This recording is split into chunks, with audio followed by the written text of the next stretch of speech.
মনা রেডি হয়ে গেছে, এখন বেরোবে। সকালবেলায় এক পেট খাইয়ে দিয়েছি, সারাদিন আর কোনো টেনশন নেই। দুটোতে আসুক, আড়াইটাতে আসুক। আর কত আছড়াবি রে, কত আছড়াবি, তাকা এদিকে। ইস, বলো কি আর বলবো। তুমি রেডি হয়ে থাকো, আমি ঘুরে আসছি, যাবো।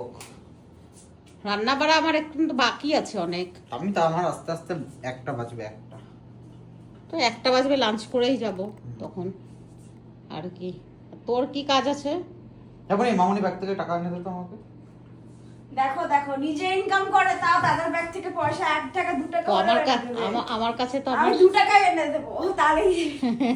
আমার কাছে তো আমার সোনা সবসময় ছোটই থাকে। এটাই হলো আমাদের ভালোবাসা, যে আমার ছেলে যতই বড় হয়ে যাক কিন্তু মায়ের কাছ থেকে 2 টাকা হলেও নিয়ে যায়। বিকজ ও মনে করে যে ওর মায়ের কাছ থেকে যাত্রা করে ও তারপরে বাইরে বেরোবে। এটা ওর বাবাও করতো, মনাও করে। তাই আজকে তোমাদের সাথে রিভিল করলাম। এনেছো? রেনকোট নিয়ে নিবি। কে বসে আছে এখানে জানো? কে টমু। চলে এসছে উপরে? কত?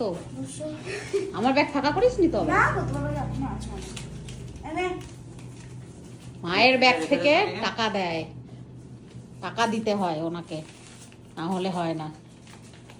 ওর ব্যাগেও যতই থাকুক না কেন, ওর কাছে যদি বান্ডেল থাকে তাও ও নিয়ে যাবে মায়ের কাছ থেকে, 2 টাকা হলেও নিয়ে যাবে। এটা আমার সারা জীবন ধরেই হয়। এটা একটা আমাদের বাড়ির, ওর বাবাও করতো, ও করে। আমার কাছ থেকে কিছু না হোক 1 টাকা হলেও নিয়ে যায়।